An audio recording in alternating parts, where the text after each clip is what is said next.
Now, the rest of the story.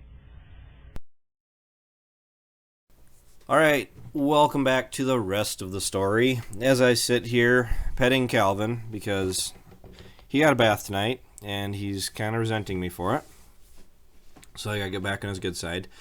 So this is some of the action shots that I took from the cab, and honestly just holding the GoPro in my hand on the first day that we started really going again after this little winter weather spell we had. And it really just boiled down to, we got to go.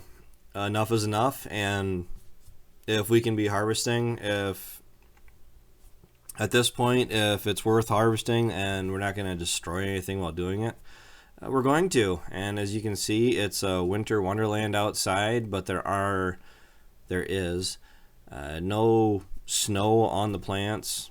I mean, there was a little bit right there, I guess. But not enough where it gummed up the combine. The reason being is because when we were filming this footage, it was like 0 out. It was anywhere from 0 to 10 degrees out. And ideally they figure, I mean, patrolling some of the online forums, guys that have actually had to do this, harvest in winter conditions essentially, they said to give yourself about 10 degrees warmer inside the machine than what it is on the outside air temperature. So ideally you need to be at least 10 degrees colder than freezing. And honestly, single digits is probably best, or maybe low teens. Now the reason they say that is because when the machine is 10 degrees warmer on the inside with all those moving parts and everything else, the friction of the crop going through the combine, what happens is when you're pulling snow into the machine and it is warm enough on the inside that the snow melts, it refreezes as ice, and then it catches kernels and dust and dirt and residue and pretty much all of the nightmares you've had since you're 5 years old. Because if you gum it up and you don't have a place to go, like a shop or anything else to thaw out where you can pull it in and just let it run overnight or whatever else, you get a deal with trying to chip it out or use the jet heaters or hot water. I don't know what way, shape, or form anyone would use like what they have at their disposal. But all I know is that unless you have a dedicated heated shop that you can get your combine into, you're going to have a bad time. So this is into the night. The last clip is actually of the grain unloading during the day before it got dark, but it actually looks pretty stinking cool out when the sun goes down. We got enough lights running around here that with the moon out, clear out, the lights around the bins, the aux beam on the 4020, the $1,000 worth of lights on the 76 heating everything up, I gotta tell you, I almost prefer running at night or running after dark like this. I mean, you can see more, it seems. So I don't know. It's just the way this fall has gone. We're actually right about as late as last year. We finished last year, oh gosh, what was it? The week after deer hunting. So it wasn't Thanksgiving, but it was the following week after deer hunting. So I know that because when we wanted to harvest that weekend, no one was around because they had to go chase Bambi. So whatever else. I'm not big on deer hunting anymore. I appreciate it, what it is. I mean, I do have a giant deer rack in my office above my desk here, but just kind of maybe grew away from it. So now this is what happens when you're unloading grain out of the wagon at a high rate of speed. What I'm doing is I'm actually starting it in slow. I'm cramming that little sweep auger down there, which I thought I had a better view of it. I mean, I should have moved my camera to the left a little bit more, but my intentions are once I start this up, I'm getting grain flowing into the auger, so the auger has that grain to kind of keep the metal on metal from becoming a thing, because then you're causing excess wear and vibrations, and that's when things fall apart. The gearbox on the end of the auger, I just noticed this morning, we're pretty well done with it. I mean, you guys will see that in upcoming videos. I am behind on my getting my videos put together, guys. So I mean, today is November 16th. This video is, oh gosh, what was it, like a week ago already? I mean, today's Saturday. So, I mean, gosh, we're probably talking Monday, Tuesday, Sunday, maybe Sunday.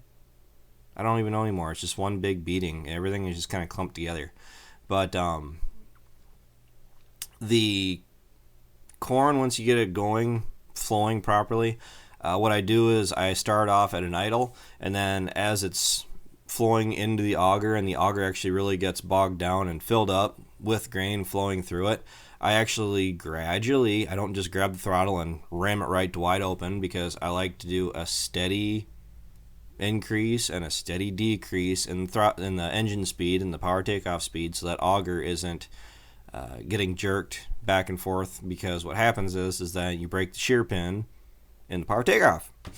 So we are running wide open. It takes like maybe 4 minutes. I mean, this is an actual time to empty this wagon out. This corn looks awesome. I mean, it does have a little bit of cob in it, but as far as the fines or anything else like that, even the stalks, the plants, the stalk of the plants, really are non-existent. I made some adjustments to the combine. I slowed the rotor down. I sped the fan up, and I actually closed the concave down further than what we thought we needed it. And I think the tightening up the concave really made a difference, because I was really seeing that the grain sample really cleaned up once we closed that up. And then you gotta account for your pre-cleaner, which is the standard 3 turns. I know most of you probably don't understand what I'm talking about, but just bear with me. The chafer, I always got whatever, is wide open. We have that cranked all the way open. We have the extension. I have the extension cranked all the way open. The reason for that is because I want all the kernels that I can possibly catch to fall down on top of the sieves. The sieves are where I do my adjusting, trying to get more of the residue and junk out of it. And I think the standard setting is not where I have it. I actually have it set just above the standard setting, so it is grabbing as much material as possible. When you're running with combine lights on in the back after dark, and you can see all the kernels running through the back end, it's pretty awesome, and it gives you a really good perspective as to what you should be doing settings wise. So anybody that hasn't done that, wants a chance to do that, or has a chance to do that, I recommend it. Oats. I used to be the kid in the wagon when I was growing up. We used to have 200, 250 bushel wagons. It's where you hear, growing up, you don't hear it so much anymore. I don't know if it's just because young kids, small farm agriculture just isn't as big as what it used to be. I mean, I don't want to get all depressed, but being in wagons like this is extremely dangerous for anybody. I mean, adult, a kid. The big thing that adult has over a kid is that when I'm standing at the bottom of this wagon, my feet touch the door, touch whatever, my head is above the grain. I mean, by the time it would have pulled me down. So you got to be careful with flowing grain. I probably don't show all of the do's, the don'ts. I probably show more of the don'ts than the do's on my channel, but I mean, common sense does go a long way. I've had a few close calls, but you also don't.